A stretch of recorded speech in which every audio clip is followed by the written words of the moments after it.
Carl will be joining us shortly.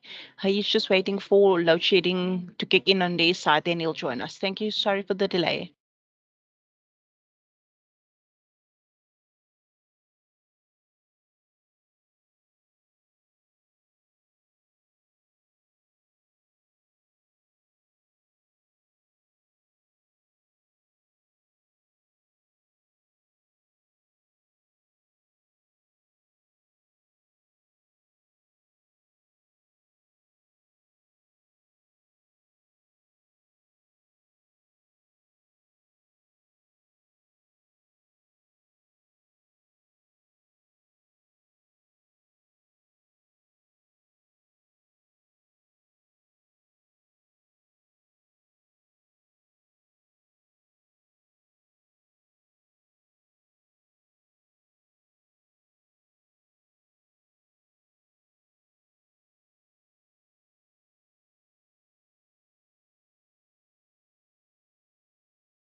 Morning, ladies and gentlemen. Carl Kitzman here. Can just with a thumbs up, can we just confirm that you can hear me properly?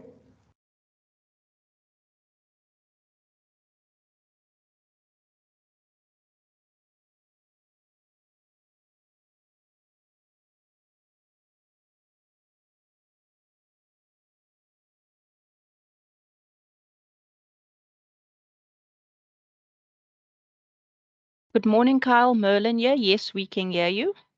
Okay, perfect. Good stuff.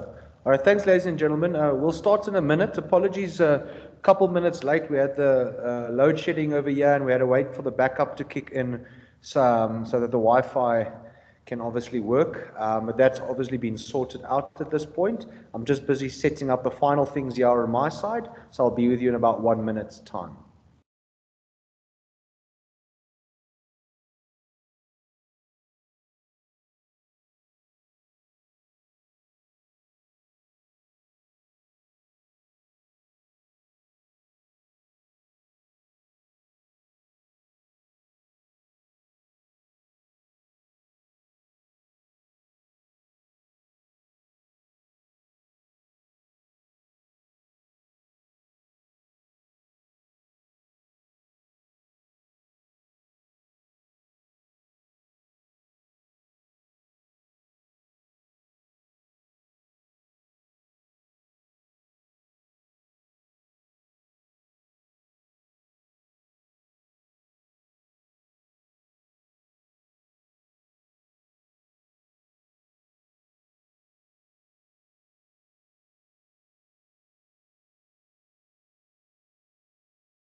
All right, ladies and gentlemen, I think we are set to get going, at least from my end over here. I hope everyone has managed to log on. I do understand with all this load shedding going on, it is a bit of a nightmare. I hope you, when traveling on the N1 prior to this seminar, as I note, there's also some striking going on over there as well. So it is a bit of a messy day. But nonetheless, we've got to get going and continue with going through the L&D account that we're looking at yesterday. Now, ladies and gentlemen, yesterday we started looking at the drafting of the L&D account, and okay, my screen is shared with everyone, so you should be able to see what I'm seeing. We looked at the liquidation account, and then after that we had a look at estate duty account. And we had ultimately had to get our estate duty figure, and then from there go and place it in our liquidation account over here. So at the end of the day, in our liquidation account, we had our total assets minus our total liabilities, minus our estate duty, and that gave us our balance available for distribution.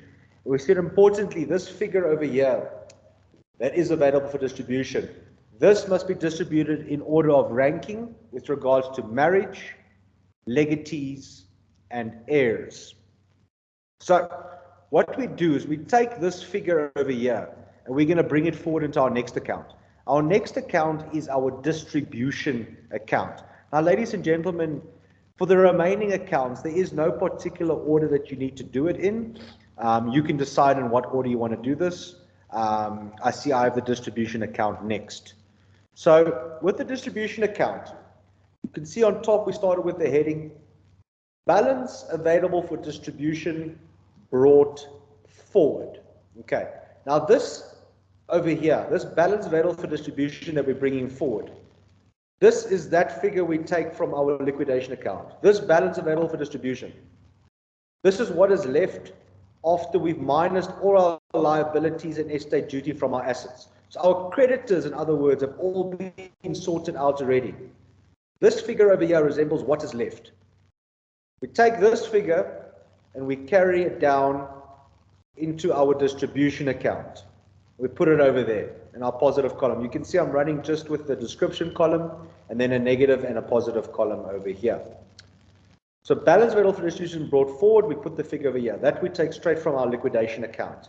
Ladies and gentlemen, very simple account.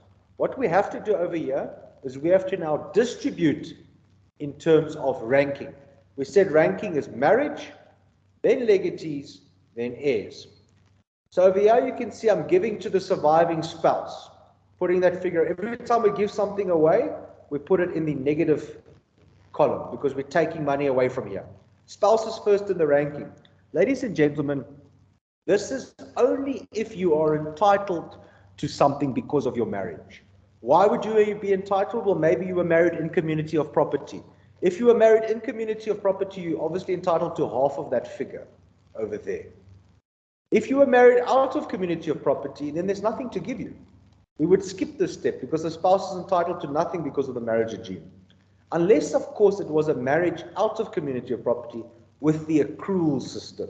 Perhaps from the accrual system, we might have a claim. But yeah, you'll have to look at the marriage regime and give to your spouse. Every time we give something away, we just recalculate how much we have left. Okay? So if we had 2 million rand there, and we were married in community of property, obviously 1 million of that must go to our spouse because of the marriage. They're entitled to half, meaning we'll have 1 million left. Our new balance will be what's left. Once we are done giving away to the spouse, we go next in line, legatees. All right? That is people who were given something specifically in the will. So if you are an heir, in other words, you're someone who shares in the remainder of the estate or the residue of the estate. A legatee is someone where the will directly says that person must get something specifically. Right? For example, if the will says you must receive 100,000 rand, you are a legatee because you are receiving something specific. Right? Legatees are next in line. So we give away to our legatees what they are entitled to. Obviously, we could have more than one legatee. We give it away. Obviously, this is our new figure. Once you've given away to the spouse, that's what's left. So from here, we give away what the legatees are entitled to. Once we have given the legatees what they are entitled to, we again calculate how much is now left. What is our new balance for distribution? Once we have sorted out our spouse and our legatees. Thereafter, next in line is our heirs. We must now give away to our heirs. The heirs are the people who share in the residue of our estate. Ladies and gentlemen, you've got to finish with a nil balance. Obviously, we've got to take this balance available for distribution and distribute it to spouse, legatees, and heirs until we have nothing left. Because whatever is left over here, the heirs will share equally therein. Right? So, ladies and gentlemen, we just need to maybe make a couple notes on top of this example. Obviously, ladies and gentlemen, if there is a will, then we might have legatees and we will obviously have heirs. Okay? Now, you can be a legatee as well as an heir. Perhaps the will said you need to get 100,000 rand, plus you are also an heir. So your name would be here as well as over here, ultimately. So you can be more than one. You can be a spouse, a legatee, and an heir, depending what the will says. The will can obviously say anything. Ladies and gentlemen, as we know, we do have freedom of testation. Now, if I were to say that you died intestate, then we must be able to understand that there can't be any legatees then, Because a legatee is someone who gets something specifically. You can only do that by drafting a will and giving someone something specifically. With intestate law, I mean, there's different rules. There's rules, who must inherit first, who's second in line, who's third in line.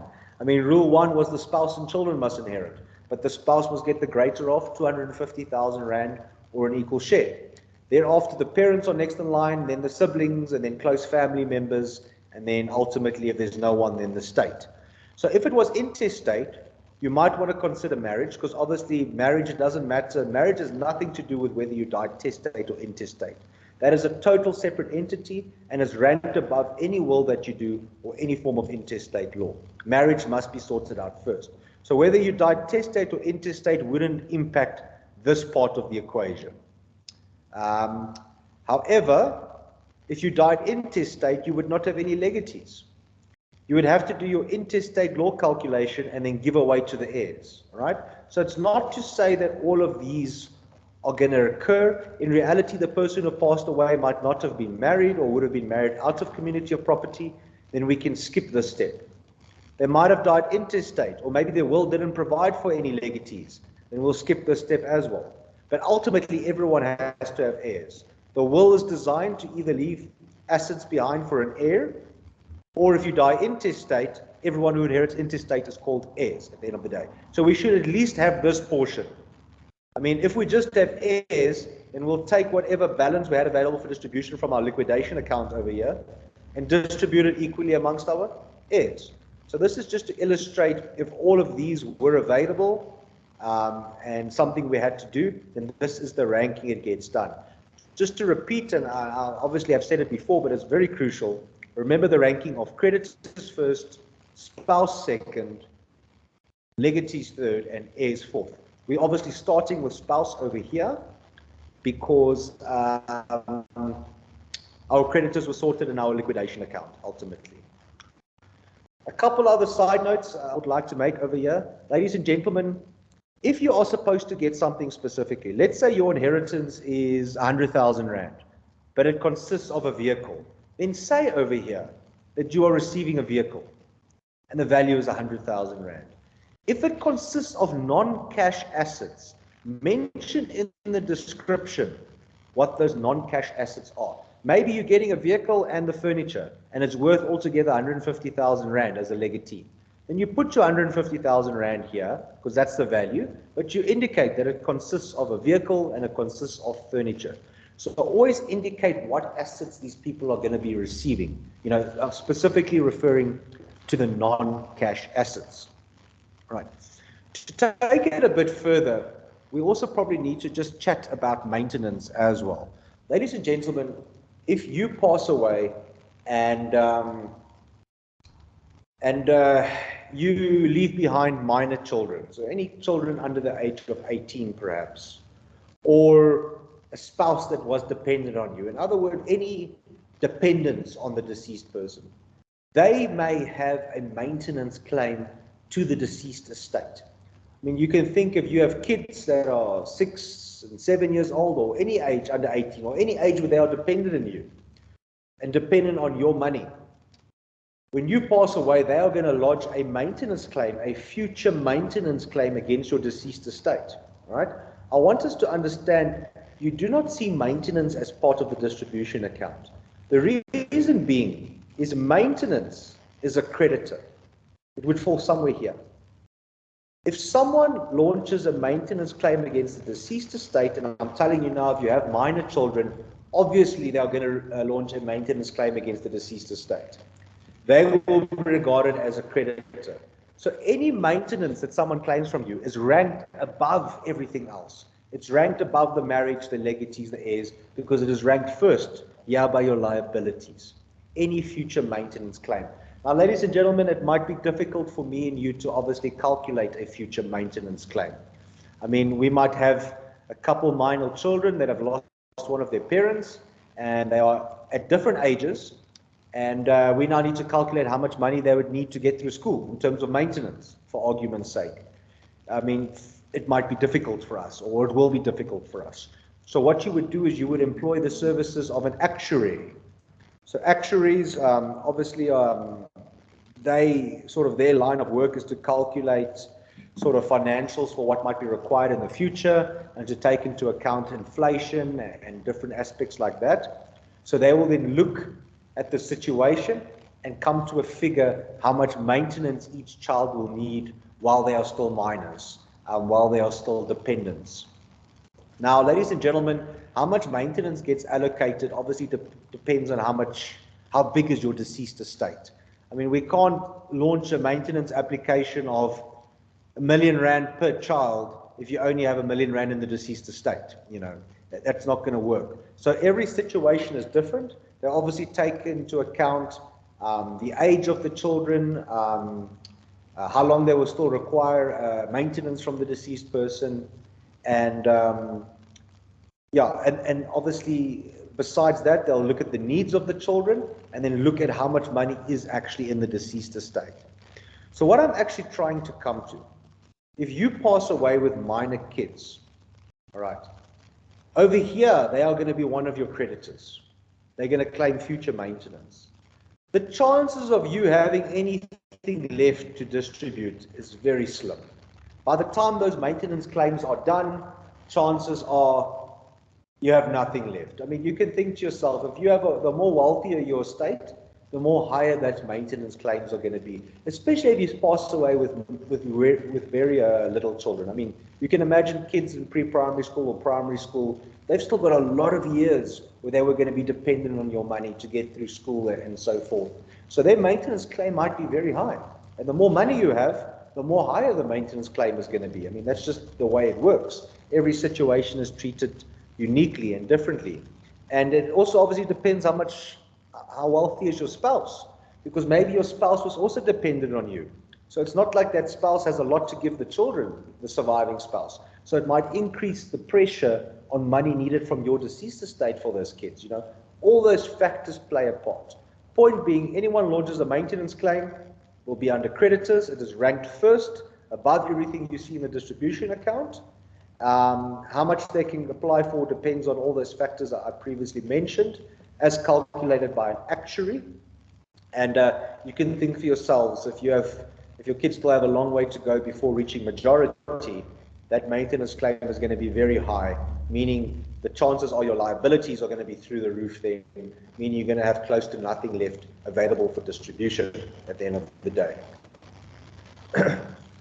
So that's just to illustrate why in our distribution account we don't see any maintenance claims, because this figure over here would have been after every creditor has launched their claim against the estate, including any possible maintenance claims.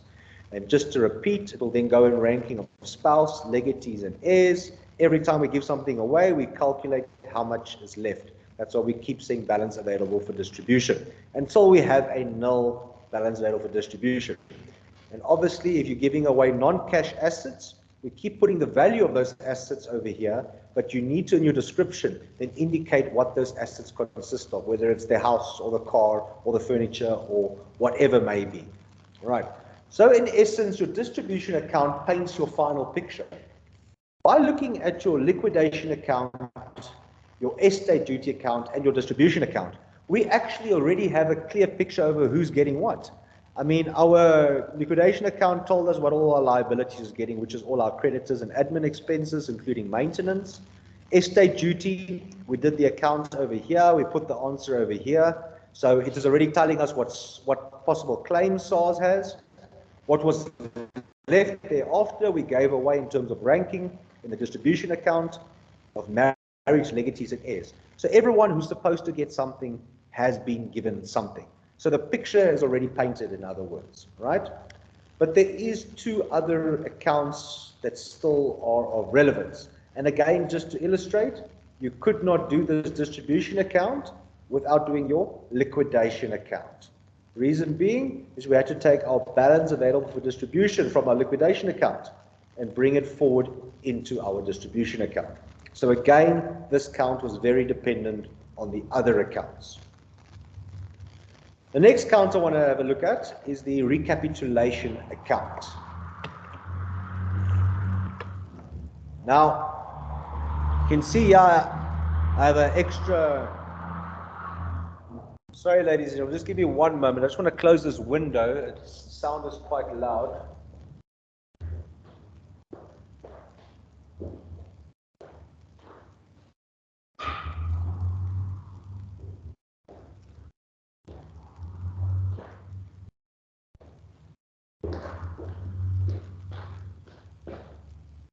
All right, ladies and gents, apologies if you get any disturbances in the background. It seems like they're doing a bit of maintenance here on the roads.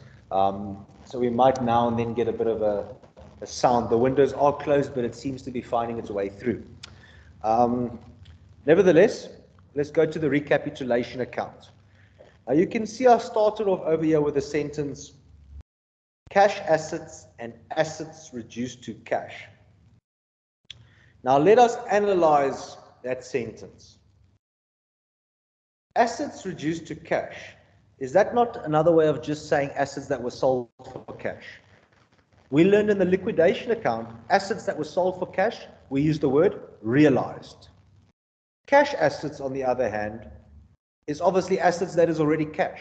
The word we used for it in our liquidation account was collected. So a way of interpreting the sentence would be collected and realized from our liquidation account. So what we're trying to achieve over here is we're trying to figure out how much of our assets were cash. Remember, there are certain people that need to be paid in cash. We said liabilities must be paid in cash, which includes our admin expenses and all our creditors. They need to be paid in cash. SARS, estate duty, has to be paid in cash. You obviously can't pay SARS with a couch or something. And then thirdly, any possible cash legatees will need to be paid in cash. For example, if we gave John 100,000 Rand in your will, obviously it means give John 100,000 Rand. So those are three institutions that need to be paid in cash. So we need to figure out, do we have enough cash? So the first part of the recapitulation account is to determine how much of our assets were cash.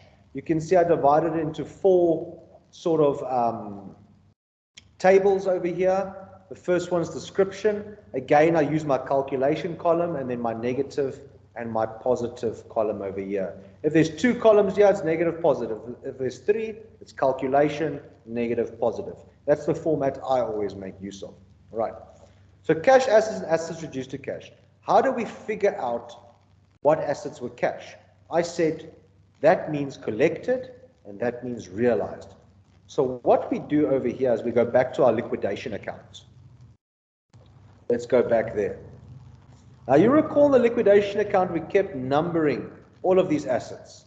There was a reason why we numbered it. This is called our item column.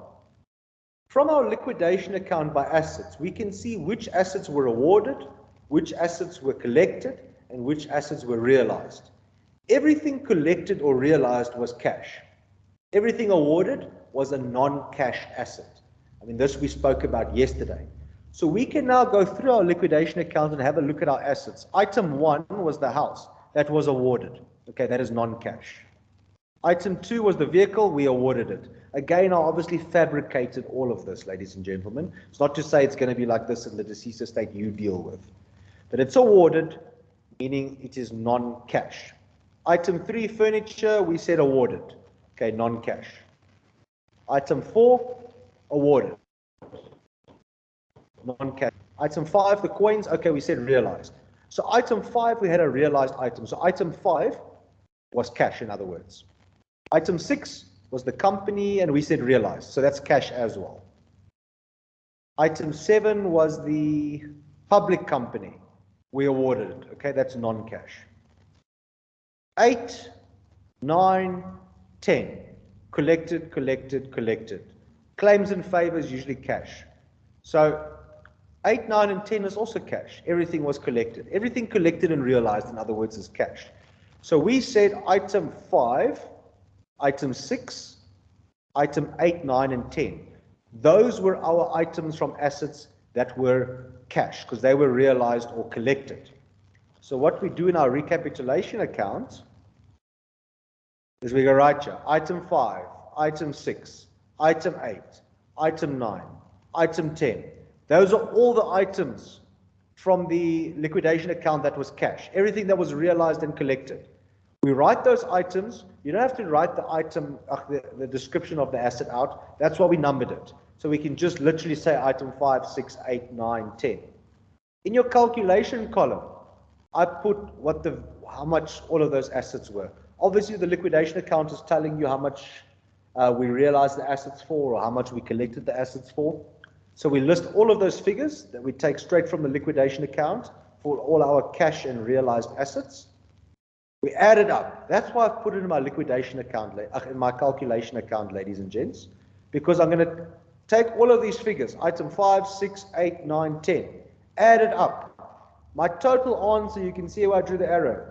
You're going to put your total answer in your positive column. This figure over here in your positive column on the far right represents how much cash you have in the deceased estate. Remember, it's a twofold account. The first purpose of the account is to calculate how much cash we have, and the second purpose is it enough? So we are on the first purpose here. How much cash do we have? Very easy. Go to your liquidation account, have a look what was collected as well as what was realized. List the numbers of those assets down, what items they were, put the value of each of them that you took straight from your liquidation account, add it up, put your figure in over there. That represents how much cash you have.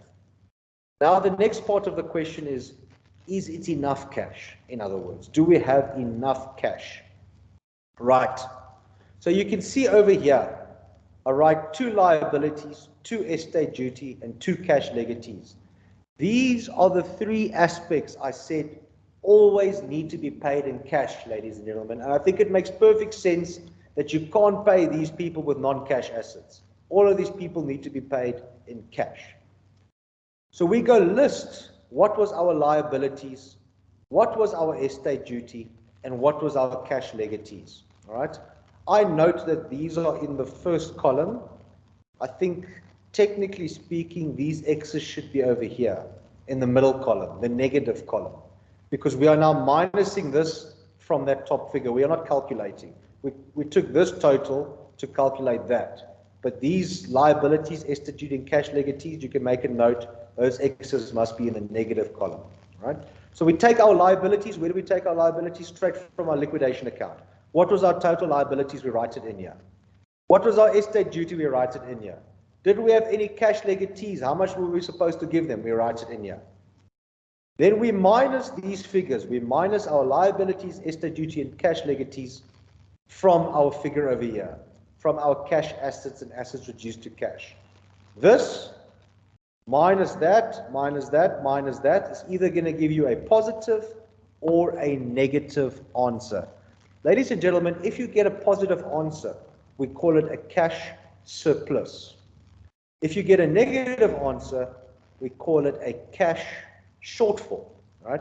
If you receive a positive answer and you get a cash surplus, that means great stuff. You have enough money in the deceased estate to pay everyone that needs to be paid in cash. If you get a cash shortfall, we have a problem.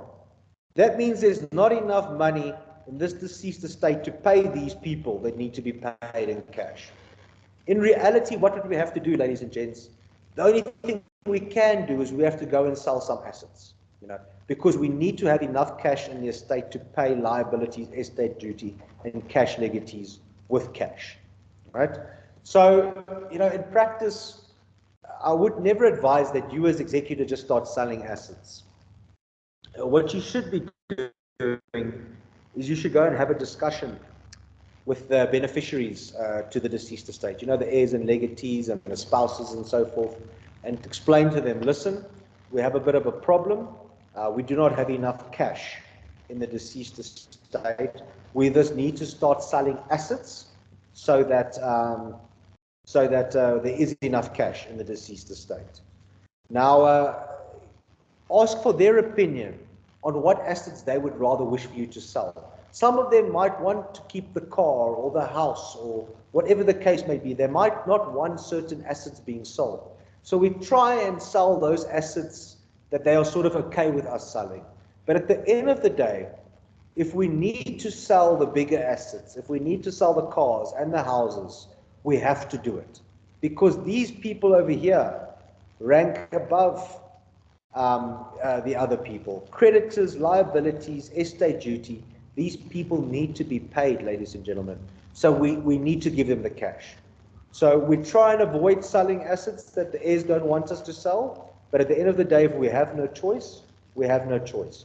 And we have to sell those assets because you need to have enough cash in the deceased estate to pay these people. So that's obviously something you'll have to address at the time.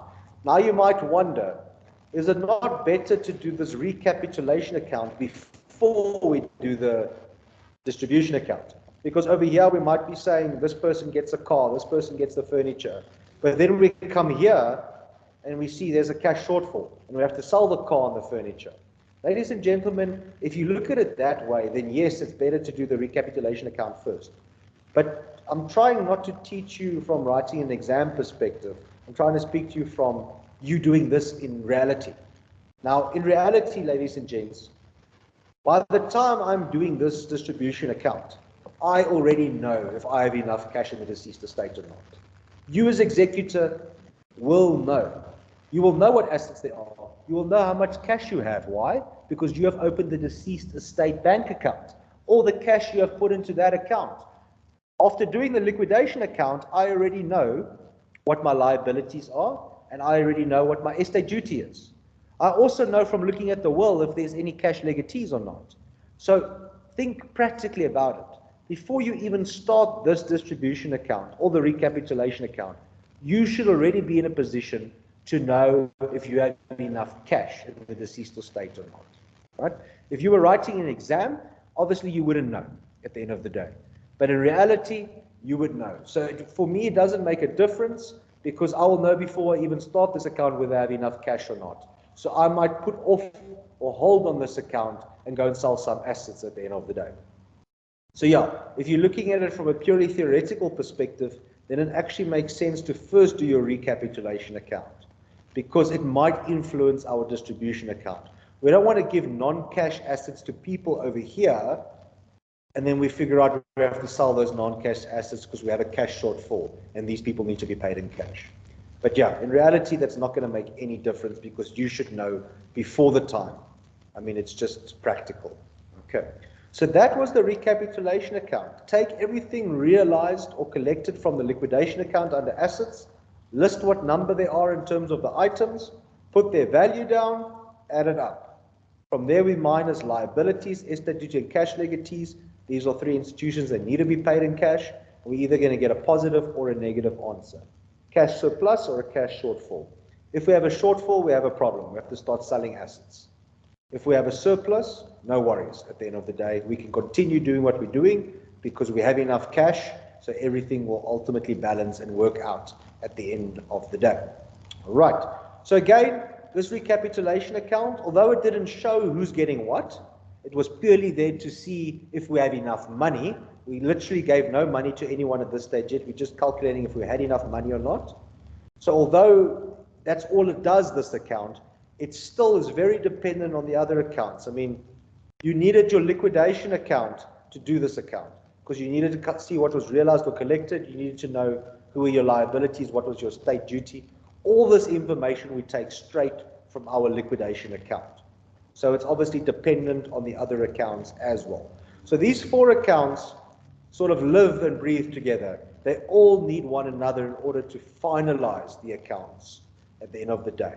But yeah, the first three accounts showed who's getting what, and this fourth recapitulation account, this fourth account, didn't show who's getting what. I just call it my practical account.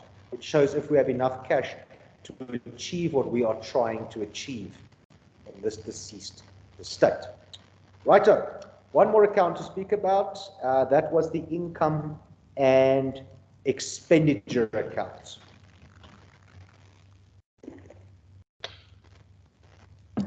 Now, ladies and gentlemen, we said this account has absolutely nothing to do with the other four accounts.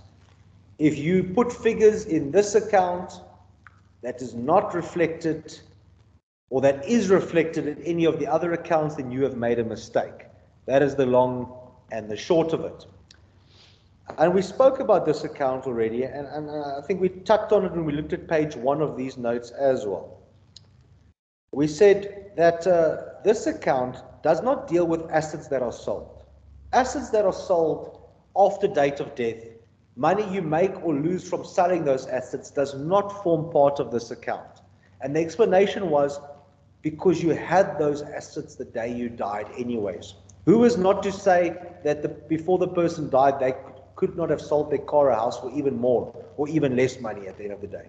So any assets that are sold for cash after date of death, that figures does not get reflected in our income and expenditure account.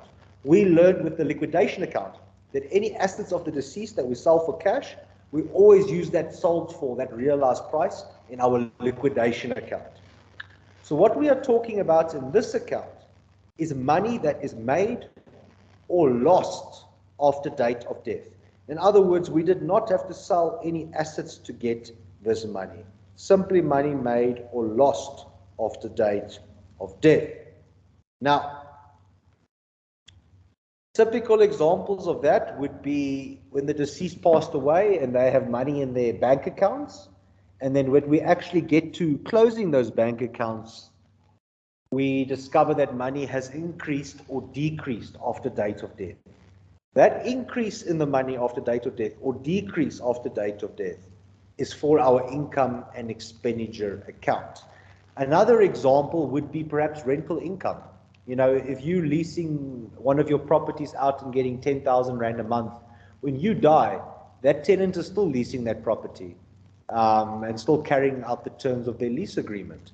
So the estate is still going to be getting 10,000 Rand a month rental income. Again, this is money for the income and expenditure account. Why? This is money you received or lost, and you did so without selling any assets. The moment you have to sell an asset, please remember it is not income and expenditure. If it is money coming in or money being lost without selling any assets, it is income and expenditure. That is the easiest way to remember this account. Okay, so how you would go about drafting this account, we start off with your income, and I gave an example of perhaps interest that accrued on your bank account.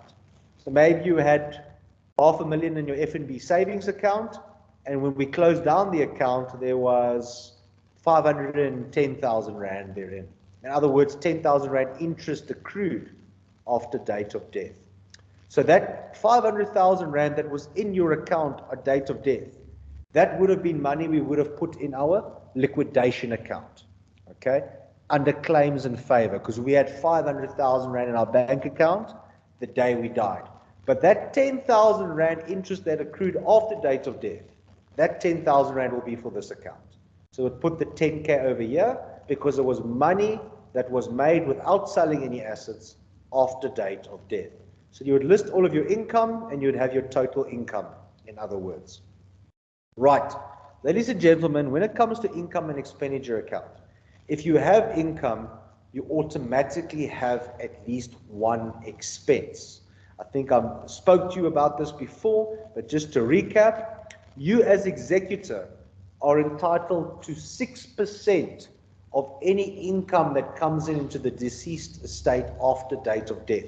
So if we recall, we get 3.5% of the total assets from our liquidation account.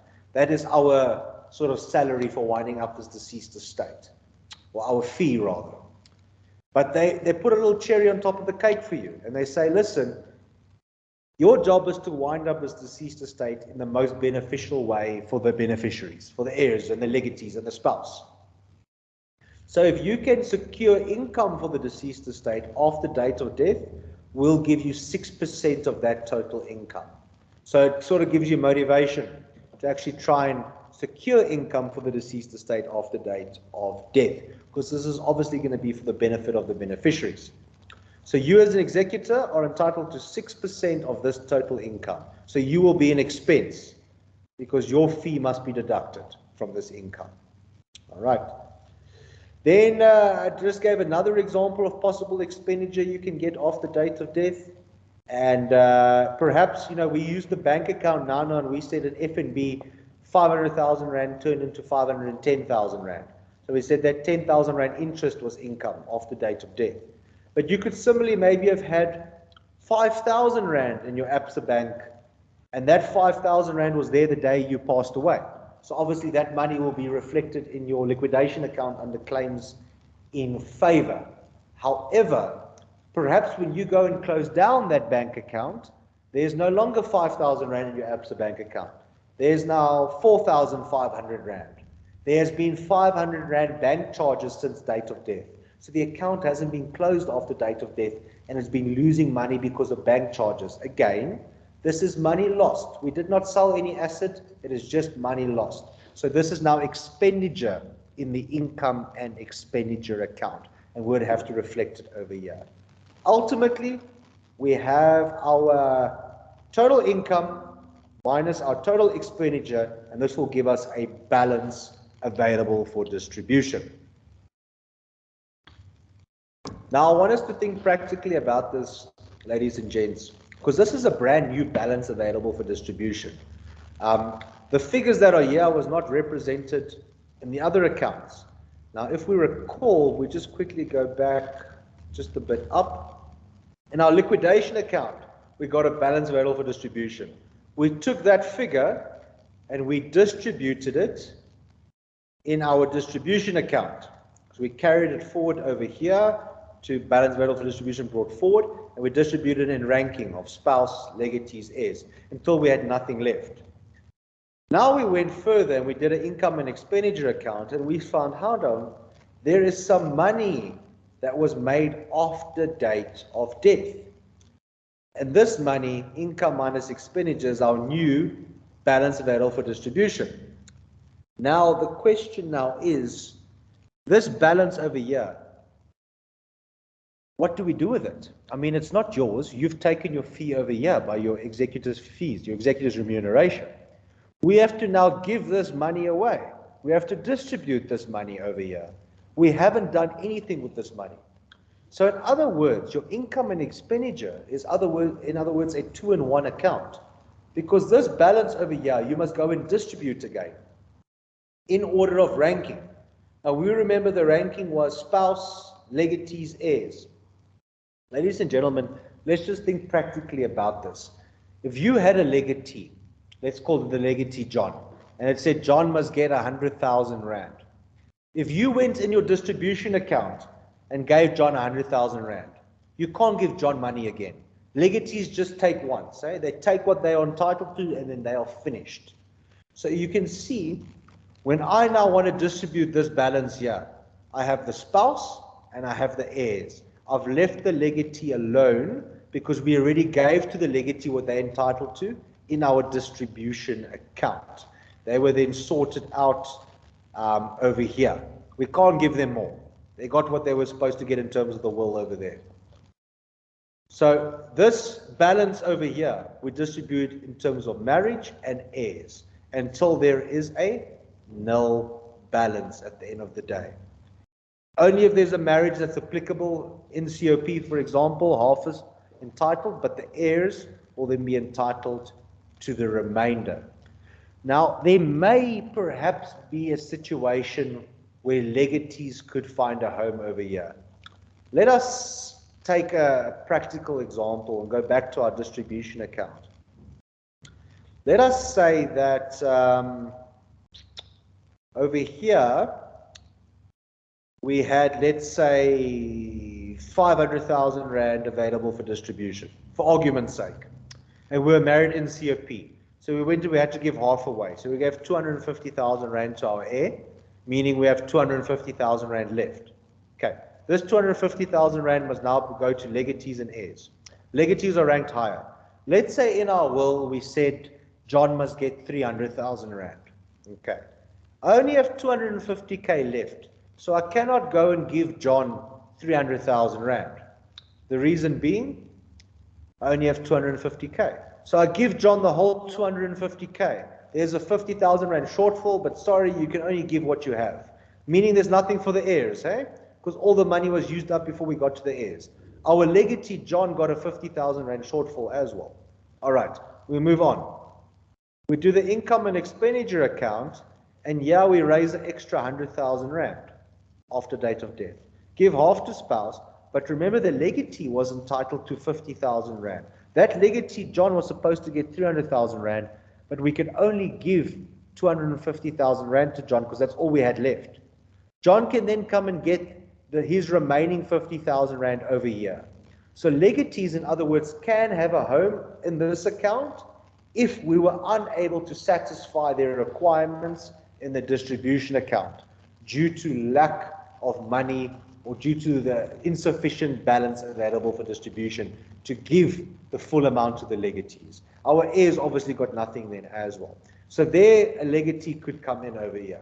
But generally the legatees would have been sorted in the distribution account, and then you'll be dividing everything amongst the heirs until you have a null balance. So ladies and gentlemen, just so we understand, we have to distribute this balance available for distribution because we did not distribute it in our distribution account, because these figures played no role in any of our other four accounts. And I said, please look out for money that has turned into more money or less money. Anytime an asset is sold for money, it is not for the income and expenditure account. That sold for price, the realized price, we put in our liquidation account at the end of the day. So ladies and gentlemen, we have now been through the 5 accounts. All right. Everything has been distributed. We've checked if we had enough cash. If not, we had to sell. And obviously with the income and expenditure, that's a separate account that we dealt with, and we may have needed to distribute this money over here if we had income after date of death. Now, ladies and gentlemen, you will also note there are 1 or 2 other things, that you also get what they call a fiduciary account. Now, a fiduciary account is when there has been a fideicommissum. Now, a fideicommissum, obviously this is not for deceased estates, this is more testate law. But just to mention, a fideicommissum is when you leave an asset to someone and say when they pass away, it must go to another person. So you have 2 people you leave an asset for. I leave my asset to my child X, but when he dies, it must go to his firstborn daughter Y, for argument's sake. So when X passes away, X can't list that house as an asset in their deceased estate because it was subject to a fideicommissum. X was just the rightful holder of that house. That house is going to pass over to Y. Y will list the house as an asset. So when X passes away, that house that X was living in, rightfully living in, we could not list as an asset in the liquidation account because it wasn't his. But we'd just open a fiduciary account and list the asset over there, just to show everyone that yes, X was the holder to that house, but it was subject to a fideicommissum. That's why we did not include it in our liquidation account, because it was not his asset. It's going to become his daughter's asset, being Y at the end of the day. And you will also note when you are done with your L&D account, we do what we call an executor certificate. That's pretty much just your confirmation that everything you've done is true and correct. It's just a couple sentences, something along the lines of, I am the executor of this estate, I confirm all figures in the L&D account are true and correct, and I confirm all income and expenditure allocated represent the true income and expenditure made after date of death. It's sort of like you signing off. For those of you who are conveyancers, you sort of do a similar thing on your documents as well. You confirm that you've prepped the documents and dealt with it. You have conveyancer certificates as such as well. Now the same sort of approach is used for executors. The executor must give their certificate indicating everything we've done on this L&D account is true and correct. And that's the way we will finish our step 4 off with doing this accounts. All right, ladies and gentlemen, I noted it's 5 to 12.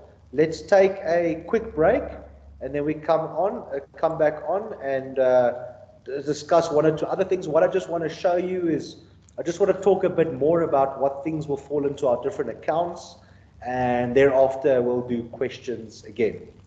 All right, so I will see you all in 10 minutes. Let's say it's now 5 to 12. Let's return at 5 past 12. See you then.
All right, ladies and gentlemen, we are back. I'm just busy putting another document on at the moment. Sorry, everything is quite slow on my end with this backup Wi-Fi that we have running over here. Doesn't work quite as well as when the power is actually on, but I'll be ready in probably about 10 seconds. You can just bear with me.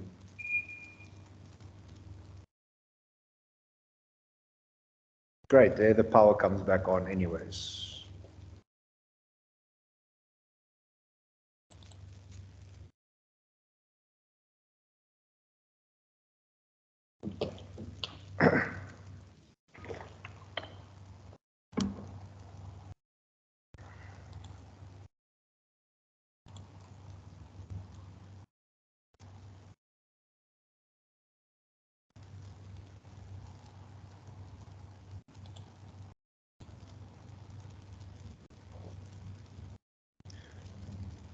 Okay.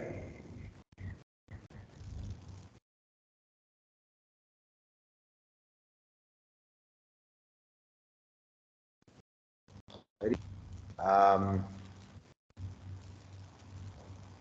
I just need to confirm.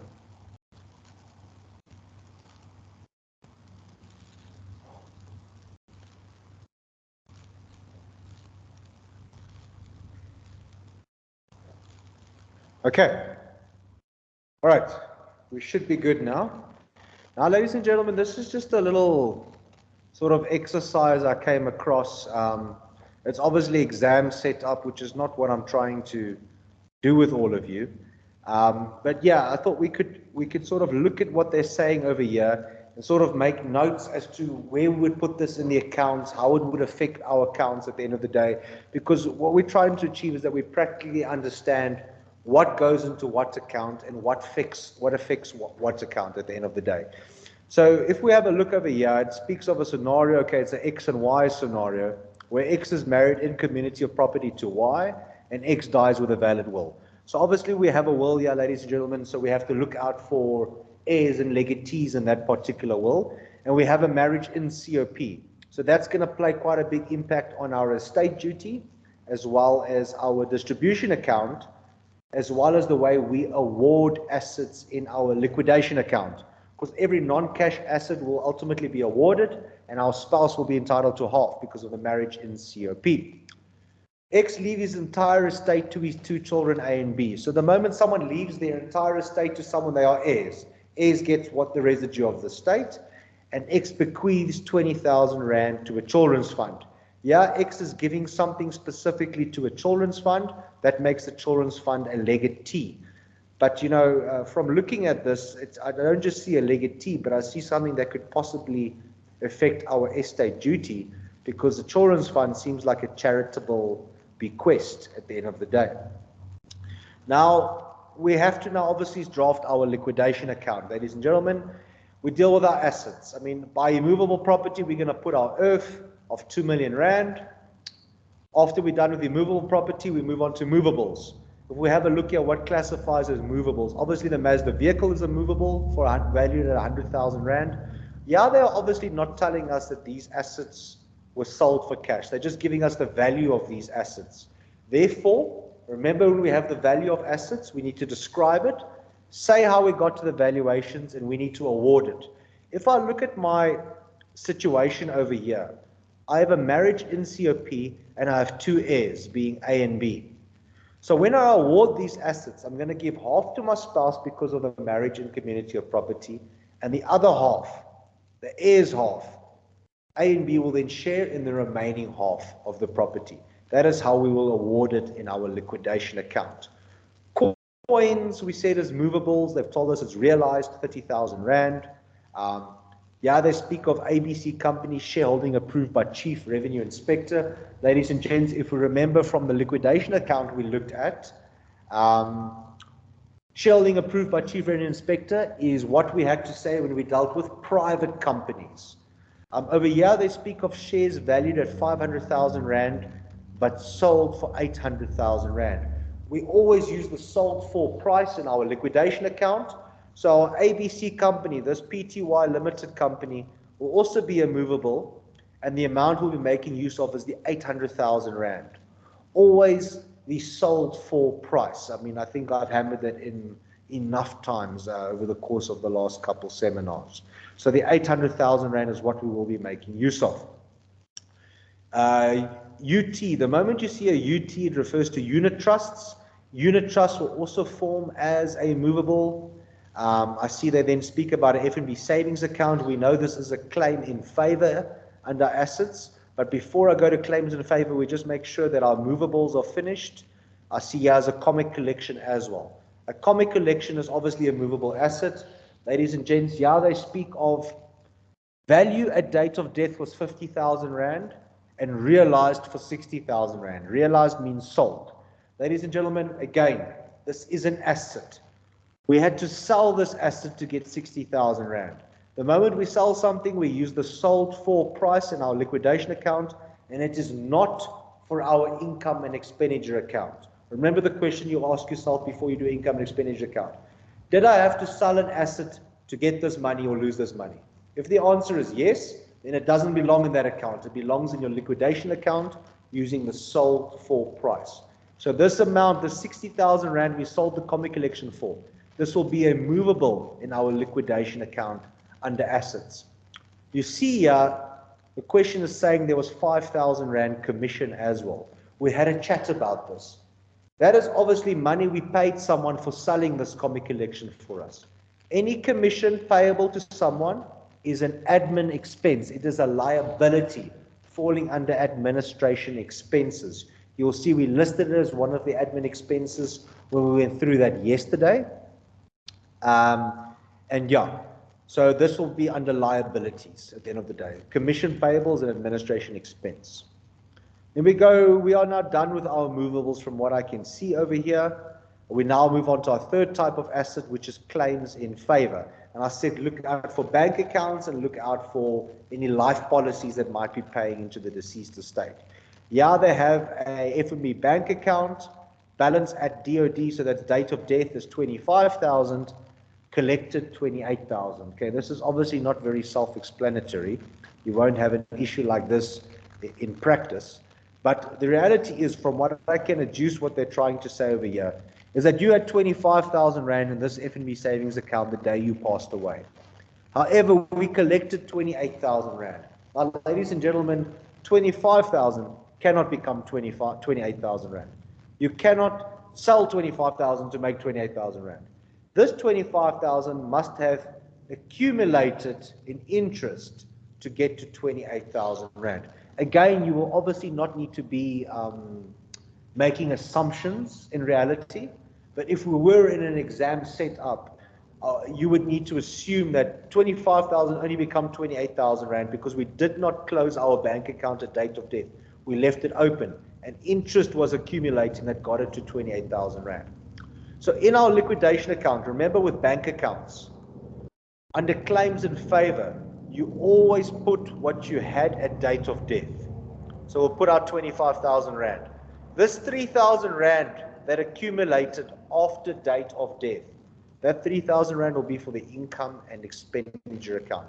Money that turns into more money or less money, whatever the difference is after date of death, is for the income and expenditure account. We did not have to sell that asset.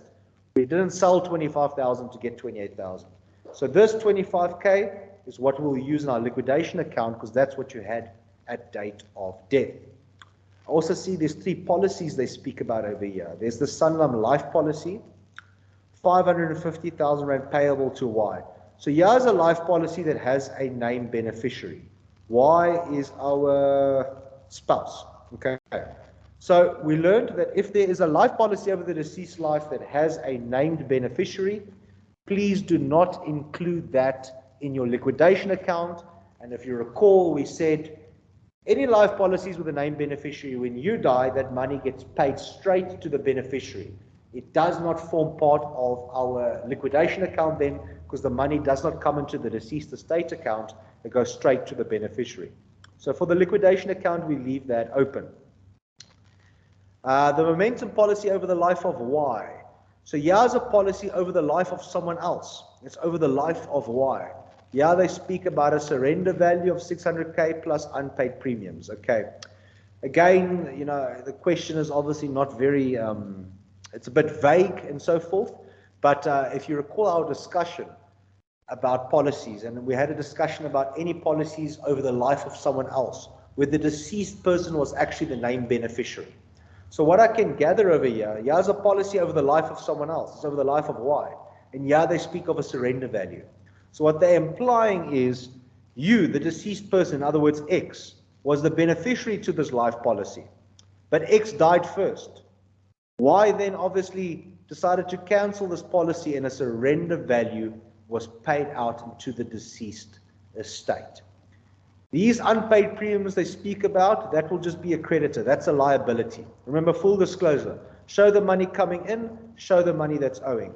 If 600,000 Rand is coming into the deceased estate, but 10,000 Rand is owing on unpaid premiums, we'll show the full 600,000 Rand under assets, and then show the 10,000 Rand unpaid premiums as a creditor in our liabilities. And lastly, we have the Liberty Life policy, 200K with no beneficiary. If you recall, ladies and gents, the moment there is no beneficiary to a life policy, that money will just get paid into the deceased estate.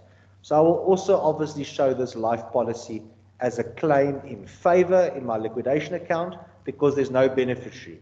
There's no way to pay that life policy. It'll just get paid into the deceased estate. And that is how you'll deal with your assets. Obviously, you'll add all your assets up. You'll then get your total assets. From there, we need to minus our liabilities, which consists of administration expenses and creditors. Now, obviously, this is sort of a question set up. Over here, they just gave us the admin expenses. They told us your admin expenses was 400,000 Rand. So in an exam, you would just have to write admin expenses 400,000 Rand. But in real life, ladies and gentlemen, you would have to go and calculate your admin expenses. You'd have to go look at all those things that fall under admin expenses that we looked at yesterday, add it up, and that'll give you administration expenses. When you are done with your admin expenses, you move over to your creditors or your claims against the estate. Over here, see we owe F&B on our bond account 420,000 Rand, so they will be a creditor. We owe Vodacom 2,000 Rand, they will be a creditor. And we owe Standard Bank money on our credit card. We owe them 20,000 Rand at date of death. Bank charges accrued thereafter in the amount of 400 Rand. Okay, again, over here, ladies and gentlemen, we are dealing with a bank account. When you see bank accounts, think of claims and income and expenditure as well. They're telling you the day you died, you owed Standard Bank 20K on your credit card. However, thereafter, there was bank charges in the amount of 400 Rand.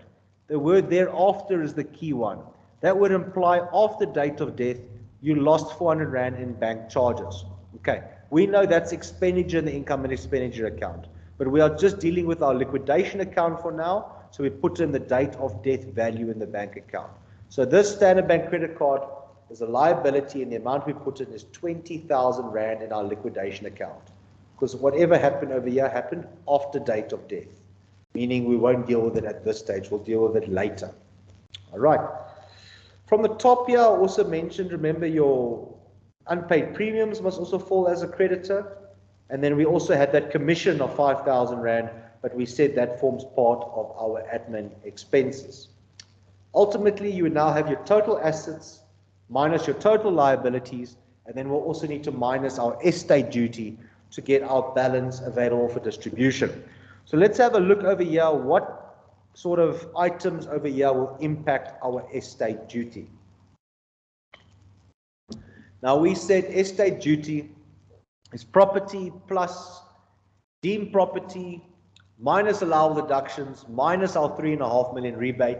That will give us a figure which we call our dutiable amount. 20% of that figure equals estate duty. So let's have a look at what classifies as property over here. Well, ladies and gentlemen, property we said was our total assets. So you would take your total assets straight from your liquidation account and write that down. But we said from the total assets, we can potentially minus two things. 30% of a farming undertaking, or the difference in private company shares. Now, from this question, you can see we do not have a farming undertaking. So we'll skip that portion. But do we have a private company? where shares were sold for more than what they were valued at? We did. We had ABC private company. The shares were valued at 500K, but sold for 800K. If you recall, in the liquidation account, we put this 800,000 Rand down in the liquidation account. Always the sold for price. But SARS is saying, we don't want to tax you on what you sold it for. We'll just tax you on what you valued it for. So when the shares are sold for more than what they're valued at, the difference between the valuation price and the sold for price is non-taxable. So we can minus the difference between 500 and 800,000 Rand a year. In other words, there's a 300,000 Rand difference. That's the difference in our private company shares between what they're valued at and what they're taxed for, what they're sold for. So in our estate duty, under our total assets by property, we will minus 300,000 Rand, the difference of the shares in our private company. So that obviously played an impact in estate duty. I don't see anything else here that really affects our property. So total assets minus the 300K would have given us our property. From there, we can plus deemed property. And we said, look out for donations, look out for any accrual, marriages, and look out for any life policies with a named beneficiary. Now, I do not see any donations here, and I do not see any type of accrual marriage. There was a marriage in COP. Was there any life policies with a named beneficiary? There was.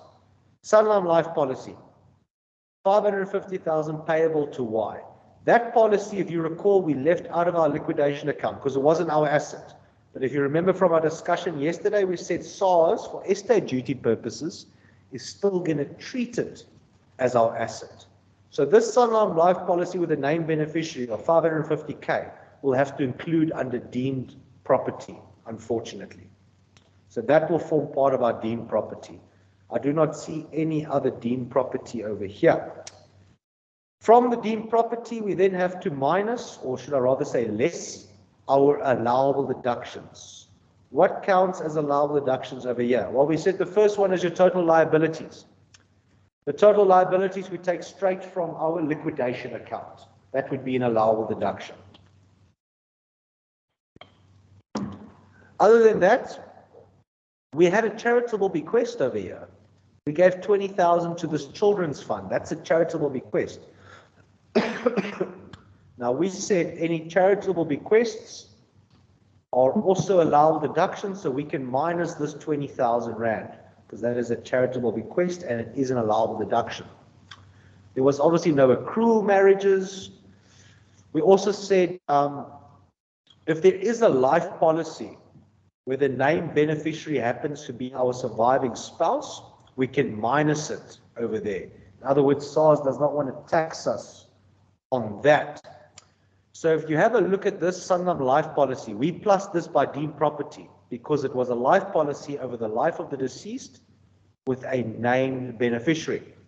But if you look at this named beneficiary, it's Y. And on top here, Y happens to be married in COP to X. So Y is the surviving spouse. And allowable deduction is life policies with a named beneficiary, where that named beneficiary happens to be your surviving spouse. That is an allowable deduction. Over here, this named beneficiary was our surviving spouse. So we can also minus this 550,000 Rand as an allowable deduction. In other words, because our spouse was the beneficiary of this life policy, we plus the 550 by deemed property, and we then went and minused it by allowable deductions. In other words, it is non-taxable. If this beneficiary happened to be, let's say, A or B, one of our children, we would have plussed it by deemed property, but we would not have been able to minus it by allowable deductions because they are not a surviving spouse. In other words, life policies, the surviving spouse is the beneficiary thereof, is non-taxable because it gets plussed and minused. If someone else is the beneficiary to a life policy that is not your surviving spouse, that is taxable because it will just be plussed by deemed property. We will not be able to minus it by allowable deductions. Right. Obviously, there was a marriage in community of property as well, ladies and gentlemen. So your spouse's half share of the estate will also be an allowable deduction. We said anything that accrues to your spouse as a result of your death is non-taxable. It is an allowable deduction. As a result of your death, your spouse gets half of the deceased estate. You obviously cannot be taxed on your spouse's half share of the deceased estate. So your spouse's half share is part of her estate now, because now you have separate estates because your marriage is terminated by your death. In other words, half of the value of your estate is an allowable deduction because that is your spouse's, not yours. You cannot be taxed on your spouse's half share. He or she will be taxed when they pass away. All right. From there, we minused our 3.5 million rebate, and we either got a positive or a negative answer being our dutiable amount. Ladies and gents, that if it was a positive answer, you would have had to take 20% of that answer, and that would have given us estate duty. If it was a negative answer, it means you're just going to write nil. In other words, there was no estate duty payable. All right. In terms of the distribution accounts over here, obviously the balance available for distribution from your liquidation account you would now have, because you have calculated your estate duty. So you would then go total liabilities total assets minus total liabilities minus estate duty will then give you a balance available for distribution. If you remember with the distribution account, we carry that balance forward into the distribution account. Right? We call it balance available for distribution brought forward. So we carry that figure forward into our distribution account, and then we are going to divide it in terms of ranking of marriage, legatees, and heirs. If we look at our scenario over here, we had a marriage to Y, there was a marriage in community of property. So Y would be entitled to half of that estate. Did we have any legatees? We had a legatee, this 20,000 Rand to the Children's Fund. So they'll be next in line to claim. This Children's Fund will then take their 20,000 Rand. Whatever is left after that will then go to the heirs. We had heirs being A and B. So they will then be entitled to the remainder. All right. Thereafter, we had a look at the recapitulation account. So the recapitulation account is how much cash do we have and is it enough? If you had a look at your assets, what was realized or collected? The coins was realized. ABC company was realized because it was sold. The FNB savings account was collected. The comic collection was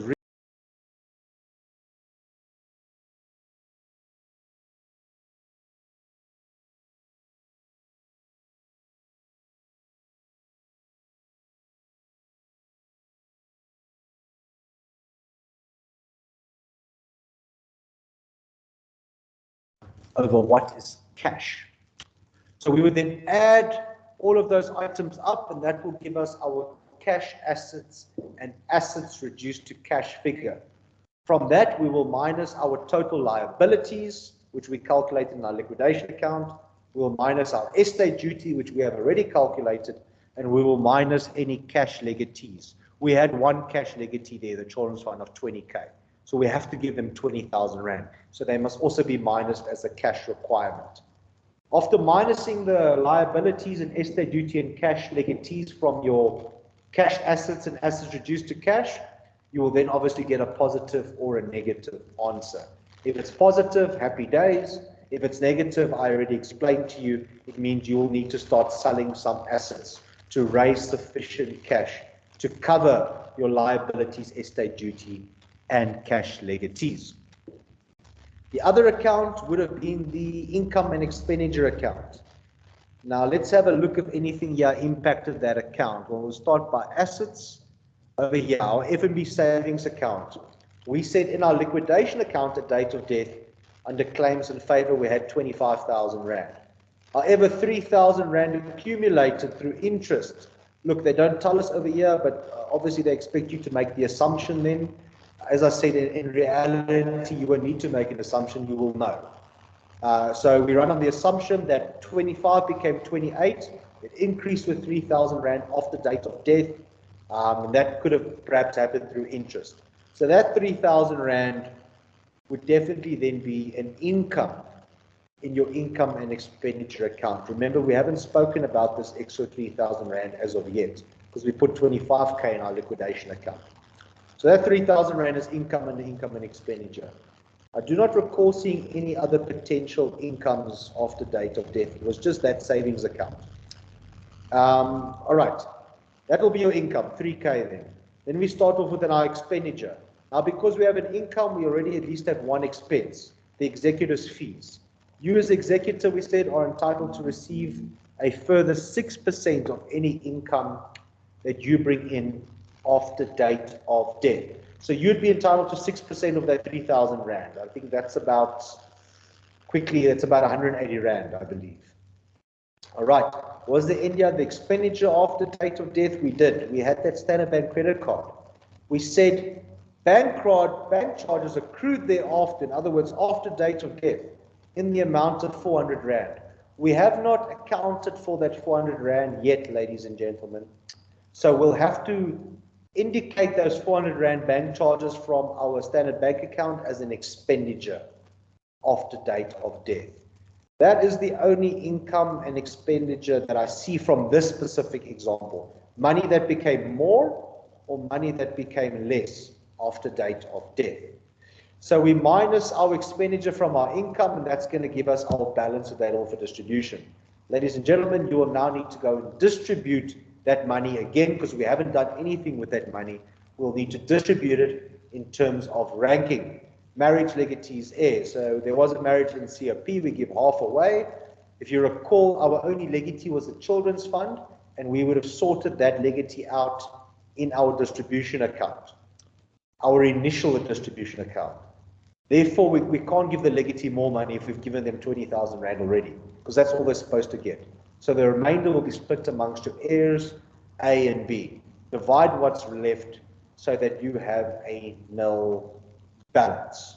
All right, so ladies and gentlemen, I just sort of went through that with you to maybe iron out some things that maybe we would have not understood properly when we were discussing specifically the liquidation and estate duty account yesterday, because that's obviously the accounts that people tend to struggle the most with. And you know, if it was a subject in university, I mean, I had it as a subject, but I know thereafter it became a choice subject, and some varsities, you know, obviously did not provide it as well. So it's sort of a self-taught thing. So a lot of people don't have much knowledge on this at all. And I always advise that, you know, as a starting point, you know, you sort of learn it this way. And if you were to be taught it, it would be a 6-month course at varsity. And through reading the notes, you are able to take your knowledge further and further. But you are unable to take your knowledge further and further unless you have a basic understanding of what you're trying to achieve in each account.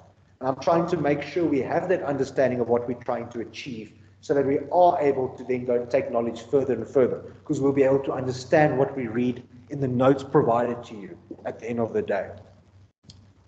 So yeah, so that liquidation and estate duty account, I believe the distribution account, recapitulation account, and income and expenditure account, you know, it shouldn't be a complicated account. That's actually easy accounts to do in reality. You know, there's no exam confusing you. You know what's going on there. It's just the liquidation and the estate duty account, you know, that, as I say, people are struggling with. So I just try to illustrate to you what assets will come in our liquidation account, what figures we are taking. In the estate duty account, what's going to impact our property? What's going to impact our deemed property? What's going to impact our allowable deductions? Because if we know what that is, we are able to calculate estate duty. Because after we minus the allowable deductions, we then just minus our 3.5 million rebate, get a figure, 20% of that figure is our estate duty at the end of the day. All right, ladies and gentlemen, from trying, you know, from an online perspective, you know, I've said pretty much as I can say in terms of trying to make you understand what we are trying to achieve from this L&D account. And I'm sure there are questions, and perhaps I'll have a look. There's some questions from yesterday that I also couldn't get to that obviously might come in handy. Obviously, if one person asks it, it's information for everyone, not just for that specific individual. So we'll do what we usually do. We'll take our 15-minute break now, which will allow Merlin to accumulate the questions for me and send it through so that we can come back and answer those questions. I see on my cell phone it is 12:36, so around about 10 to 1, we will then come back and have a look at some of those questions that are coming through. All right, I will then see you in 15 minutes.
All right, ladies and gentlemen, I am back.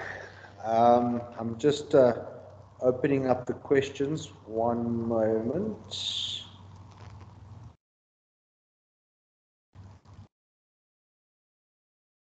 All right, here's a question. Can the Section 4A rebate of 3.5 million be rolled over to the surviving spouse? 100% correct. So we are obviously talking about the estate duty account over here, and everyone has a 3.5 million rebate. So that portion of the rebate you don't need. So in other words, let's say your property plus deemed property minus allowable deductions equals, let's say, 2 million. And then that's obviously you need to minus your 3.5 million rebate, which will then give you an answer of negative 1.5 million, meaning you get nil as estate duty. But that negative portion, that negative 1.5 million, in other words, you did not need 1.5 million of your rebate to get to a nil balance. You used 1.5 million extra. So that 1.5 million can be rolled over to your surviving spouse, most definitely. But just to keep in mind, these rebates can only be rolled over to surviving spouses, to no one else. Must the less 30% on the farming undertaking reflect on the L&D or elsewhere? Or should the L&D only reflect the amount before you minus the 30%? Yes. Your liquidation account, so just be careful of the word L&D, because L&D, you're actually saying liquidation and distribution account. Now, liquidation and distribution account is all 5 accounts we looked at. All right. So the word perhaps is, must it be reflected in your liquidation account as such?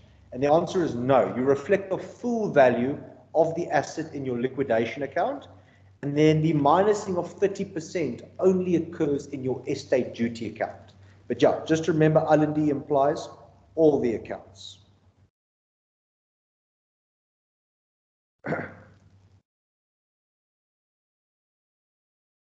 Who decides whether to accept the maintenance claim on behalf of the children? The executor or the heirs? Maybe the mother receives 1 million from life insurance. That must influence, that must influence the maintenance claim. All right. So who accepts the maintenance claim, ladies and gentlemen? As executor, you are in charge. You accept the maintenance claim on behalf of the children. All right. Maybe the mother receives 1 million from life insurance. Does that influence the maintenance claim? That may indeed influence the maintenance claim, ladies and gentlemen. But just remember with maintenance, both parents of that child have an equal responsibility to provide maintenance. So because if the one spouse is more wealthier than the other or receives a payout or whatever the case may be, it does not excuse the other spouse, in this case the deceased spouse, from having to pay maintenance. But it will impact the maintenance because it would perhaps mean that less amount of maintenance is needed at the end of the day. So it will impact the maintenance, but it will not sort of forfeit the maintenance, if I can put it that way. In cases where assets need to be sold, should the distribution and recap accounts be redone? Most definitely, they will need to be redone. But like I mentioned, in reality, after drafting the liquidation account, you would actually already know if you have enough money or not, because you'd be able to quickly do your own calculation. How much money is in the deceased estate? Okay, that's my cash. Who do I need to pay in cash? Okay, my cash legatees, my estate duty, and my liabilities. I would have already calculated that in my liquidation account. So you would already be able to do a quick figure or a quick sum to know if you have enough cash or not. But if you have drafted it, then you will definitely need to redraft it.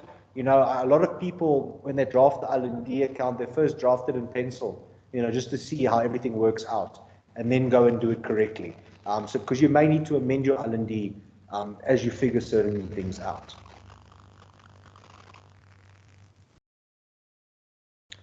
The maintenance claim for a minor shown under creditors, will this amount go into a guardian's fund if no trust provided for the minor in the deceased will? Ladies and gents, if there's no trust provided for the minor, then a trust will need to be opened. So your family members will then open a trust, appoint trustees. Obviously, the heirs being your minor children will be the beneficiaries. That money will be paid into there, and it will be run by those trustees. Obviously, I don't advise it, ladies and gentlemen, because now you are giving control to other people to decide how to manage that money that you left for your children. So it's always advisable to, in your will, dedicate a section of your will to testamentary trust. Open your own testamentary trust and create your own rules how that money must be managed. You know, can they invest it? What type of investments? Is there immovable property involved?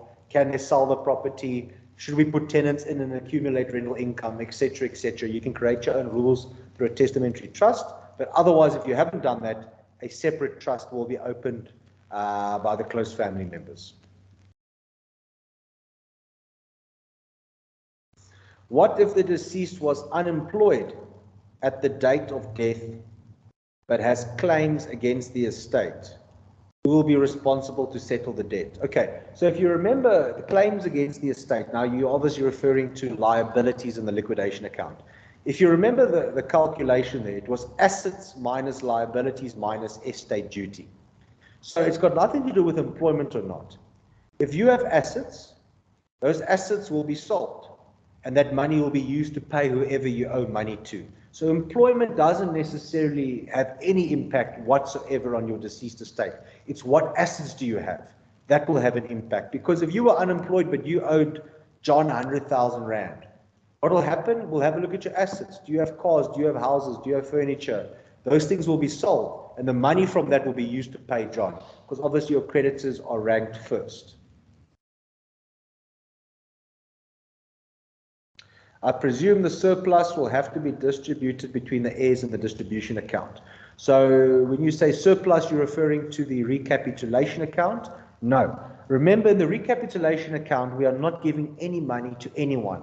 All the calculations that we did in that account, all that money has already been sorted out in terms of the liquidation and distribution account. We've already shown what everyone's getting. Remember, if you're entitled to R1,000,000, it doesn't mean you must get R1,000,000 cash. It could consist of 800,000 Rand in non-cash assets and maybe 200,000 Rand in cash.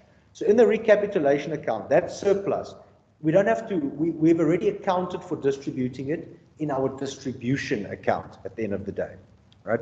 So that's why a lot of people prefer to do the recapitulation account first, so they know when they distribute in the distribution account, when they give things to the heirs and the legatees and so forth, they then actually say, okay, so much is non-cash assets and so much consists of cash assets at the end of the day. But you're not giving anyone anything in the recapitulation account. That surplus would have been factored in already in your liquidation and distribution account.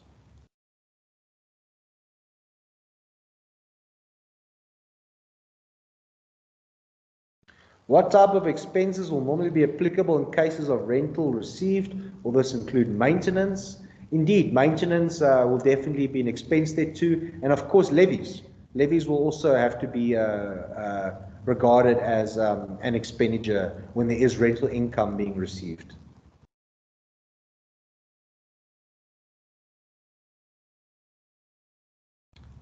If both parents pass away and have minor kids, but a testamentary trust as per the will needs to be set up, would maintenance claims still be required? Well, good question. I mean, if you have a testamentary trust that is accounted for this, then maintenance claims will not be required. As long as your testamentary trust makes provision for this, sets up a method in which your children will still be able to get money from you even when you pass away. And I think I gave that example now we spoke about perhaps having immovable property in the trust and using that rental income to maintain your kids. If something like that has been set up, then there would be no maintenance claim. That it would depend if your trust sufficiently provides for your dependents. If it does not sufficiently provide for them, then there may in addition be a maintenance claim. So it will be from situation to situation. Is a spouse always also an heir? No. If you have a will, the will will dictate who your heir is. So if you elected your spouse as an heir, then yeah. If you didn't, then no. In intestate law, if you die intestate, then your spouse will always be an heir. Because intestate law says when you die, your spouse and your kids receive everything you have. So yes for intestate law, but no for testate law. Because for testate law, we look at the will and see who the will appointed as the heirs.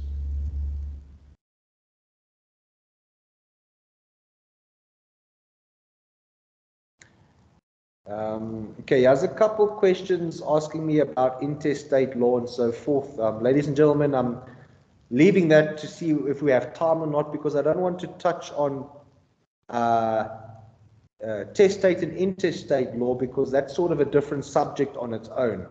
Even though it obviously has an impact here, I believe, you know, that sort of a different element there too. But perhaps just to advise, because I see a couple of questions are coming through on this topic. If you die intestate, I mentioned to you that the spouse and children will inherit. And I said to you the spouse will get the greater of 250,000 Rand or an equal share.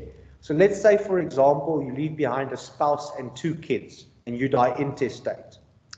Let's say you're married out of community of property and you have 900,000 Rand in the deceased estate. Take the 900,000 Rand divided between your spouse and 2 kids. You'll see it'll mean they'll each get 300,000 Rand. 300,000 Rand is perfect because that's greater than 250. So go and give each of them 300,000 Rand. That's intestate law. But let's say there wasn't 900,000 Rand available. There was only 600,000 Rand available. If we divided 600,000 Rand between the spouse and 2 kids, it would mean 200,000 Rand each. That's a problem because the spouses get at least 250K. So you'll have to go and give the spouse the 250K, and the remaining 350K that's left, you'll divide amongst the 2 children. I think that'll be 175K each. So that's how they calculate intestate law, and obviously that will impact your distribution account if someone passes away intestate law at the end of the day.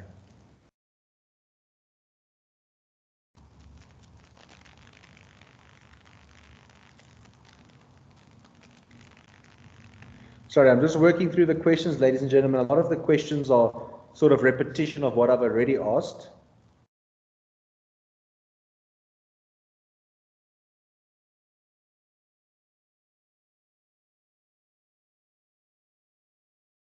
Okay, so there's some clarity on the columns in the recapitulation account that is requested or required.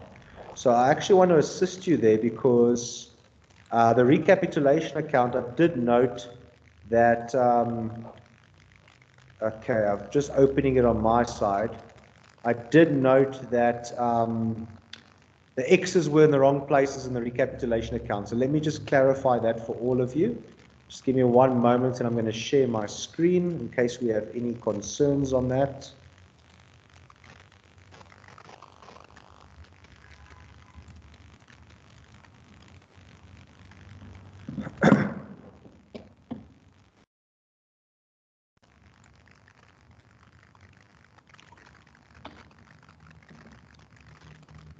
All right. Okay, my screen should be shared at this moment. So just to open the recapitulation account, the columns, you'll see we have 4. We have the description column, and then the moment we have more than 2 columns, it means the other column is a calculation column. So calculation column, negative, positive. Always end with your negative and your positive column. So over here, we used our calculation column over here to add up all the items that were cash assets, everything realized or collected. We stipulated it here, we added it up and put the figure in our positive column. So that's why we use the calculation column over here, because we just had to add these things up to get our total cash value of the deceased estate.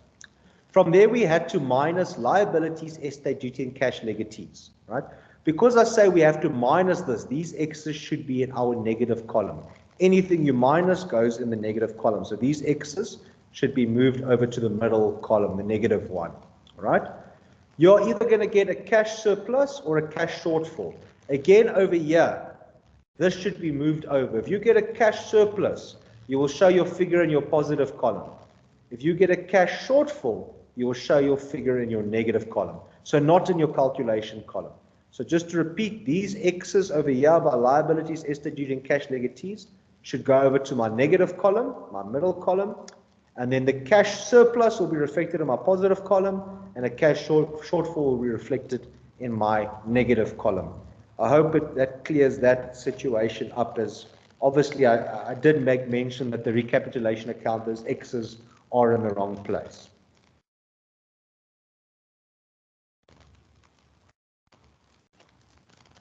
Where must one list funeral costs? So ladies and gentlemen, funeral costs is added, if there is funeral costs, it will be listed as a creditor, a claim against the estate in our liquidation account. So funeral costs, if you do get a situation like that, that is a creditor, a claim against the estate in our liquidation account.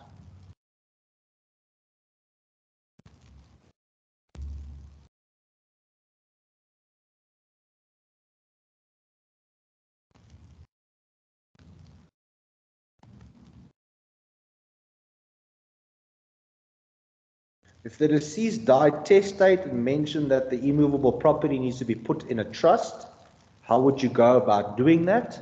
Well, ladies and gents, if the immovable property is to be put in a trust, obviously that created a testamentary trust as such. So you will then draft the content of the trust, and you'll go register that trust as such. Obviously, most firms do that. We do that as well. You just draft your trust document, and you go and register that. The moment you've got it registered, you obviously indicate what you've placed into that trust, and then all those assets will be placed into the trust. If it's an immovable property, you'll have to then transfer that asset into the trust's name. So you'll first need to register the trust and then transfer that immovable property into the trust's name. Then it will successfully be in the trust.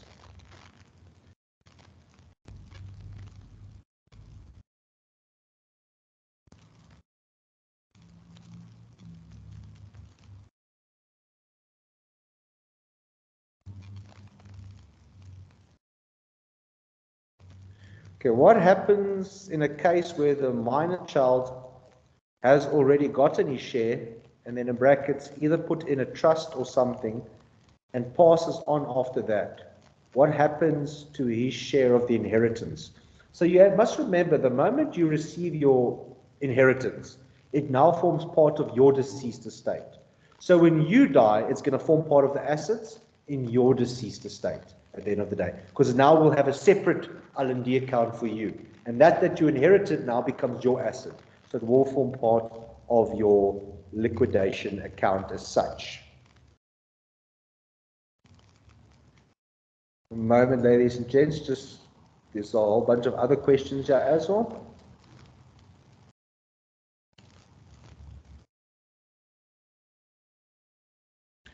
Sorry, being heavily affected by load shedding. When there is a marriage in community of property, does the surviving spouse get 50% of the estate? Well, yes, you are entitled to half, plus an equal share of the residue, or does the spouse only get their 50% and the residue goes to the heirs? Ladies and gents, again, if it's testate law, you sort the marriage out and then have a look what the will says. If the will says the spouse is an heir, then the spouse is an heir. If it's intestate law, sort the marriage out, and then with intestate law, as we've discussed already, the spouse will inherit and automatically be an heir as well with intestate law.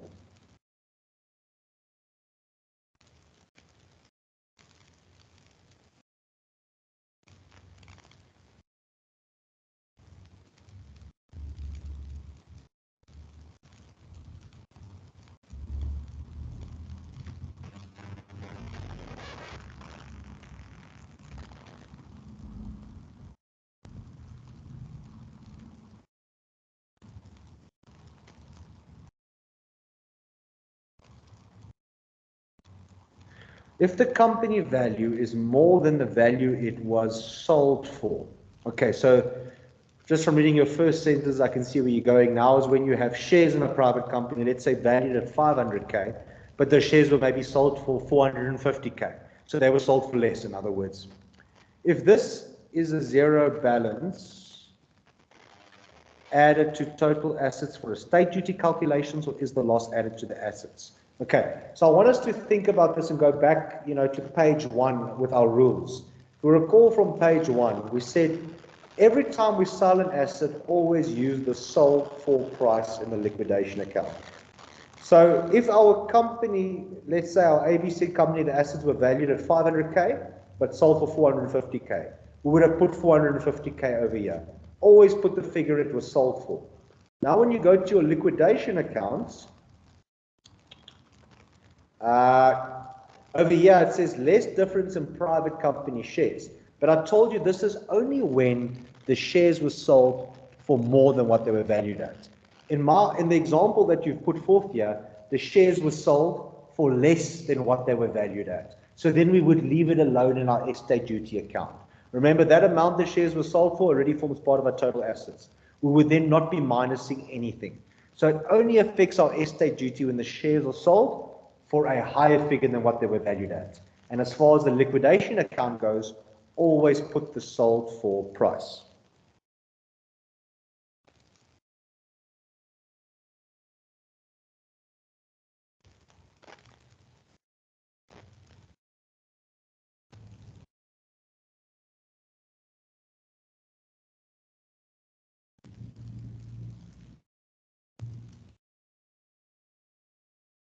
Just going through questions here, ladies and gents.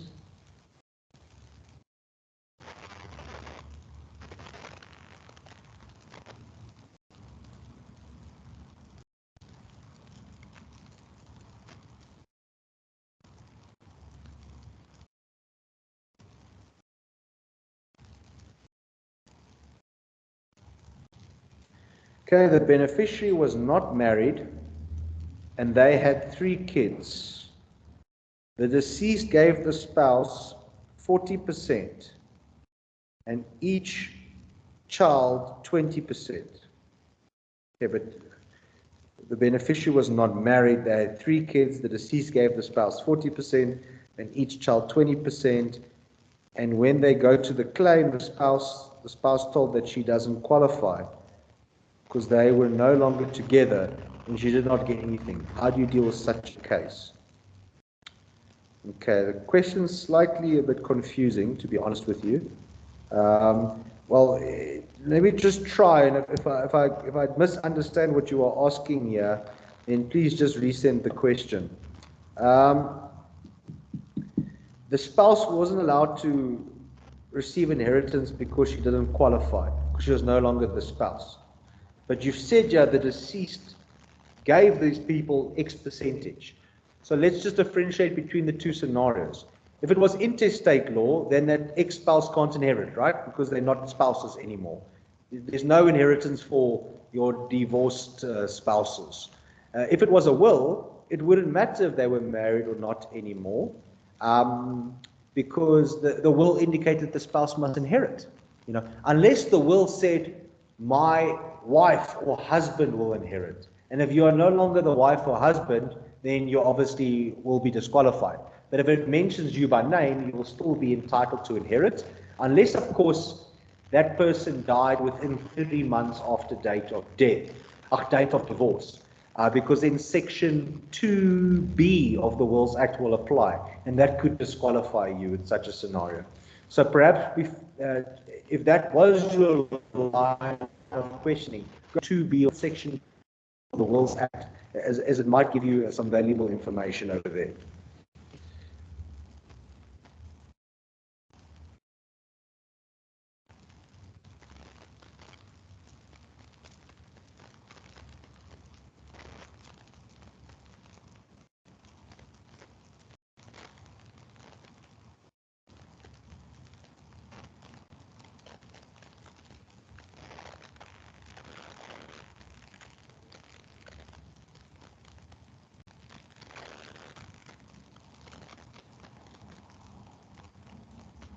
Please elaborate on unsettled RAF claims. This is personal injury claims. One settlement received from RAF.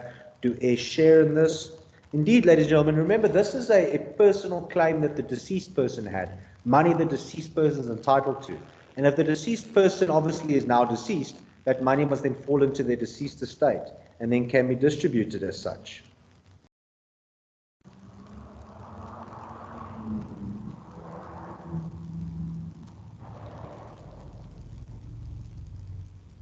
Sorry, ladies and gents. I mean, I'm going through the questions, but a lot of it is things I've said already. So I'm just trying to find things we haven't spoken about.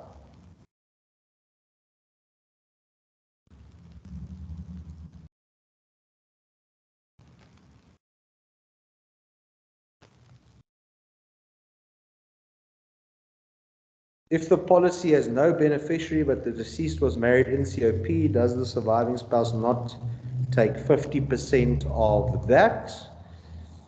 Indeed, you as surviving spouse are entitled to half. But remember, before you can take your half, we first have to sort out the creditors and the liquidation account. Because remember, that money will fall into the deceased estate as an asset. From there, we minus liabilities, estate duty. What's left, you're entitled to half of what's left of total assets.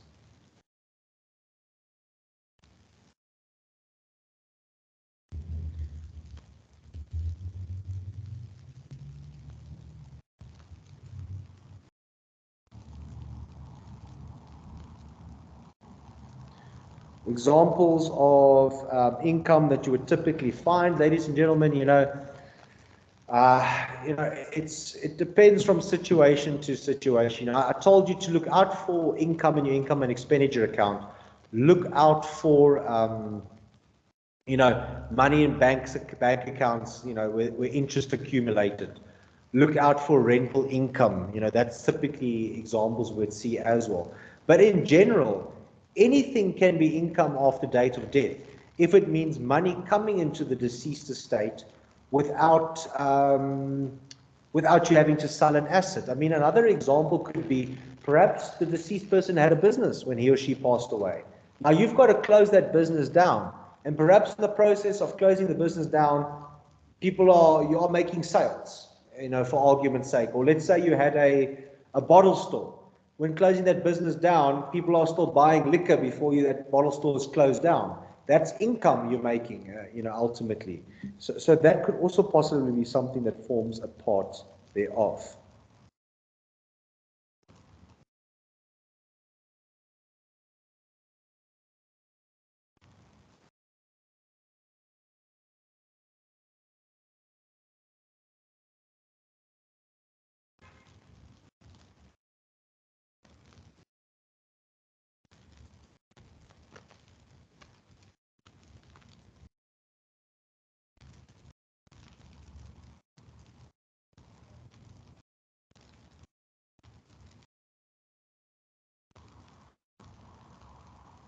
Okay, accrual. Where does one list accrual?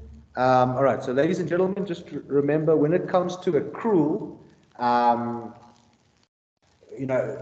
that payment is a marital payment at the end of the day. Same as though you being married in community of property. If you are married out of community of property with accrual, that is a marriage payment. And ultimately, where you would show that entitlement that you are supposed to receive, you would show it in your distribution account. If your spouse is then entitled to accrual claim, we must give that accrual claim to our spouse. Remember when we showed it in our estate duty account by deemed property or by allowed deductions, we physically did not go and give that money to our spouse. We just did a calculation to get our final estate duty account. It is only the liquidation and the distribution account and perhaps the income and expenditure account that will illustrate what people are actually entitled to. The estate duty account and the recapitulation account was purely to calculate if we had enough money to do certain things, and obviously with estate duty to calculate if any money was ultimately owed to SARS after we passed away.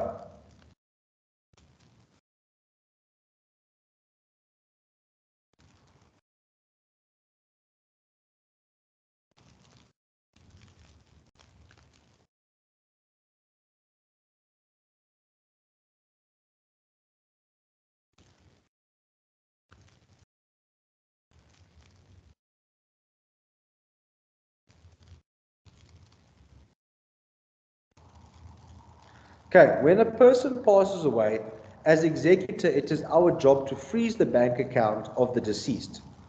Question mark. Yes, it is indeed your job to freeze the bank account of the deceased, because remember, you've got to cancel that bank account, because of the deceased death, and transfer whatever money is in there into your own deceased estate bank account that you had to open.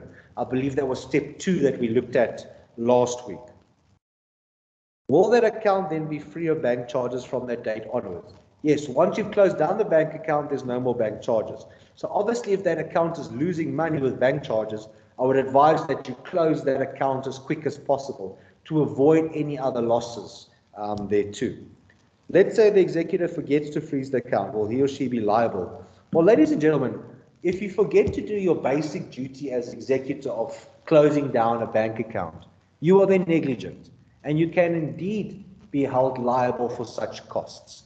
That's where that security also came in. I spoke to you. Security is one of the things the master's office might require of you before they give you a letter of executorship. But obviously, the reverse is also true, or the converse is also true, because there might be a bank account that's gaining in money every day after death. And, that interest, you might not be in a hurry to close that account down, even though you have to do it, but there won't be any consequences when delaying to close down a bank account that is actually accumulating in money at the end of the day. But you would close down that account and put that money into your deceased estate bank account, let it accumulate interest over there, or in what other fashion you wanted to do. But yeah, if the account is losing money, please close that account down ASAP, because maybe it could be seen as you were negligent at the end of the day by not closing that account down, and therefore making the deceased estate lose even more money.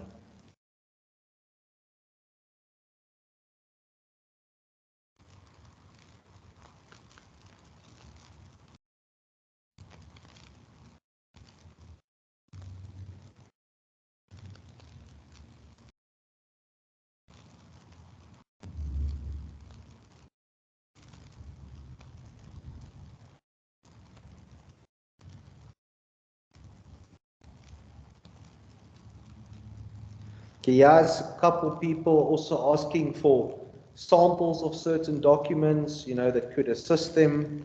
Ladies and gentlemen, I'm going through these questions, and there's a lot of repetition, and I would obviously assume over the course of these 4 seminars there has been questions that I have missed. So what I would advise, ladies and gentlemen, I do see we're almost sitting at 1:30. So my advice would be, if I haven't answered your particular question, just redirect it through, please. Then Lead will then obviously make a list of those questions, and I will attend to it for you. I will answer those questions, then for you when I get a gap at the end of the day. Because unfortunately, I think, as you are aware of, I obviously can't get to each and every single person, and there's obviously some questions I would have missed that's quite important for you specifically. And I have no problem with sorting you out at a later stage. So please, if I have missed your question, just resend it through, and I'll attend to it privately then.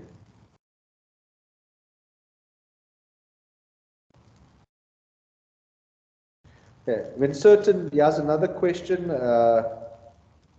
When immovable property is distributed, certain documents are required by the conveyancer. What is the relevance of errors on the letter of executorship or letter of authority? Spelling errors in name of deceased or executor. Letter of authority or executive does not indicate a surviving spouse, but the next of kin affidavit refers to the surviving spouse.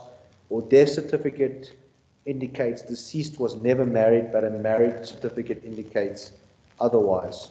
Obviously, these errors play a big part, and unfortunately, we do come across things like that. I know with spelling errors, these are things you'll need to rectify. I know especially spelling errors play a big part, especially if you're transferring any immovable property from the deceased estate. There is a certain application the conveyancer can do for amendment of those spelling errors, just to make sure the property can be properly transferred over to the beneficiary, because spelling errors is obviously very important when it comes to registration of property. If the letter of executorship does not indicate a surviving spouse, but the next of kin affidavit does, remember the letter of executorship, what's important is that next of kin affidavit, because you're obviously implying with the next of kin affidavit that the person died intestate. That next of kin affidavit is the crucial document, because that indicates who is next in order to inherit in terms of intestate law. So I will say that next of kin affidavit must be the correct one ultimately. And then the death certificate indicates the person was unmarried. However, there is a marriage certificate that stipulates otherwise. Ladies and gentlemen, when you sit with a death certificate and a marriage certificate, always look at the marriage certificate. And then you need to ask yourself the question, why does the death certificate say they were unmarried? You'll need to then investigate whether there was a divorce that was done on that particular matter. Because remember, the surviving spouses, these people that survive, they might have got information that their ex passed away, and if they were married, they're entitled to inheritance. So they might come forth with a marriage certificate from years ago to try and claim the inheritance. Whether the death certificate is saying they're not married, the question you must ask is, was there a divorce or not? So you'll need to do an investigation to see if there was a divorce or not. If the answer is no, then the marriage certificate must prevail. So yeah, a lot of times, unfortunately, above and beyond the document that is given to us, we'll need to conduct our own investigation, along those lines. All right, ladies and gentlemen, it's becoming increasingly difficult for me to spot new questions. I do note it is 1:30, meaning our time has come to an end.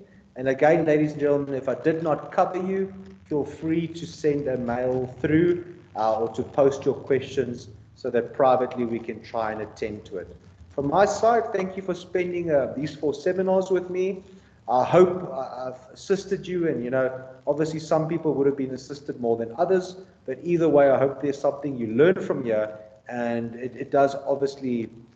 The main thing is, if you can look at this L&D and understand what we are trying to achieve, then you would be on your way in terms of drafting L&D accounts, because you would have your practical understanding, and you would then also be in a position to further self-teach yourself. So from my side, thank you very much, and I will hear from those who haven't been able to assist. And yeah, best of luck. Thank you for your time. Goodbye, everyone.